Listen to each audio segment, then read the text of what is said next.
Welcome back. Our guest today is the fantastic and very inspiring magician Tyler Fergus. So, Tyler, where can people learn more about you? Well, they can either go to Facebook at The Magic of Tyler Fergus or tylerfergus.com. And basically, um, the hard part is like a lot of people like to go straight to how much does he cost? How much does this happen? Of course. I didn't put it on my website or my Facebook just because everything is different. I may get hired for a birthday party. I may get hired for a family gathering or a festival. And if I have one set price or a few different prices on there, it may be different from what they're looking for. Sure. And so, but those are the main two places right now, which is the Magic of Tyler Fergus on Facebook and tylerfergus.com. Both have those messages that goes flying right into me, and I'm very responsive. So, and I think that's where a lot of my clientele like. And I always like to, if they don't want to wait, like I had a lady just message me on my website, Hmm. and I had a busy morning and I didn't get back to her, so she messaged me on my Facebook. Right. And so I'm easier to respond on Facebook, but I'll still do the same on my website. But it's just sometimes I get busy and there. So yeah. Now, do you teach workshops, kids, teens, adults, maybe myself? Yeah, absolutely. So I did. For 2 years, I ran a magic camp here in town, and I always felt like I started with the craft. So I went to the dollar stores and I picked up as much craft stuff as I could, and I believe that's how that's how I started. So I wanted to give that back to them, Right. and we did tricks, we did this. As of now, not so much. It's been on the vision board to eventually teach magic to adults. I think they really enjoy it. And then at the same time, the kid market for me, I think would be about 8 to 13. Okay. Adults, obviously 18 and up, and we go back to those card tricks. We go back to. I try to avoid coin tricks because there's a lot more you have to do with this. Okay. More sleight of Yeah, hand stuff. yeah, So when we talk about starting careers, I know we touched on it saying, a lot of people start with coins and cards. What's an unconventional way to say, hey, you want to get into magic, don't necessarily do cards or coins, you should do this instead. What would that yeah. be? Uh, yeah, I guess and that's where the everyday objects come in.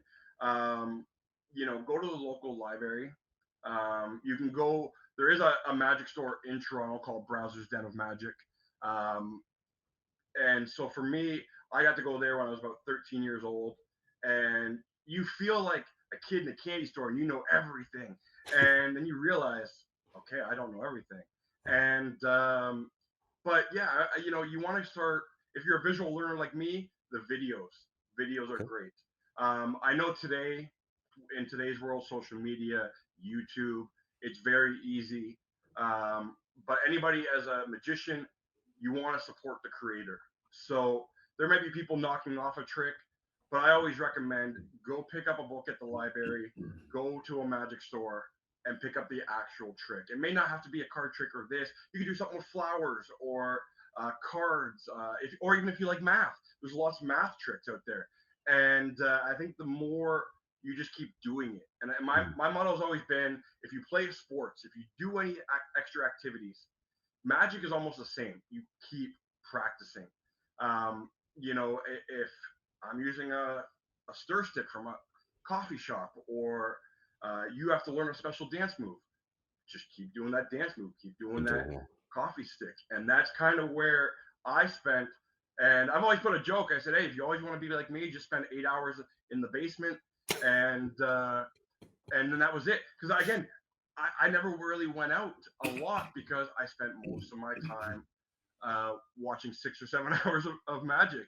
And we call that binge watching now, to watching movies. Me, I was just magic, magic, magic, and I just now am able to be able to do what I do because of that. And back in our day, it was VHS and DVD. We had to rewind to see the trick again. Yeah, absolutely. So, for all of those who are starting their magic career and they're hitting those roadblocks, What advice and motivation would you give them? Well, I guess the big thing is never give up on anything. And if it's one of those things that you feel like there's that block, I just can't do it. I can't do a special thing with the cards. I've always been that way. There's certain things I still can't do. And I've always believed that if you modify something to your own ability, that's what makes it original. That's what makes it unique. And that's what makes you. Is that, hey, I can't do what that guy does, but you know what? I don't want to be like him. I look up to him and I want to be different. So for me, it took me to give a prime example was it took me years to get out of a suit. Okay. Um, so I went from dress pants, dress shoes to now to kind of half casual. So I wear khakis, I wear running shoes. And so the up part here is kind of formal, khakis and not dress shoes, running shoes. But I still bring that extra persona of presentation, professionalism, and everything else. So with that is, you're going to go through your fails and everything else like this to Of find out course. what works for you. And eventually it may take 10 years, 15 years. For me, it took probably about a good 20 years to find an equal medium. And, because I would go outside, I'd wear black and I'm like, oh man, I'm sweating, and I still sweat in my shows, and it's still, So I always would say is, what, don't give up, keep doing it, and if it's not going to be for you, move on a little bit to see if there's something out there that, hey, you know what, cards don't work for me.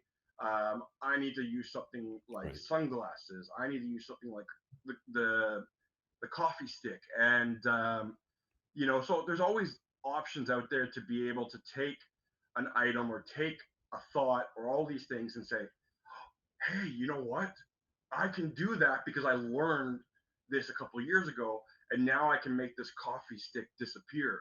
And then you advance, and then you're like, you know what? Now I can make it reappear, disappear, Mm. and I can do many other things with it now. And then it's just because you adapt more into learning more. So obviously, if you like to read, definitely read. Visual learner, pick up some videos, DVDs that are still out there. Now in the world of Magic, we have downloads, so you can download Magic, Okay. and a lot are under like 10, 15 bucks. And I know it's not for everybody, but it's sometimes stuff that's the DIY. Do it at home. You have that junk drawer, elastics. I love it. So, Tyler, we're going to take a quick break here, but when we get back, I'm interested to see that card trick of yours. I can definitely do that. All right. Thanks. Stay tuned, guys.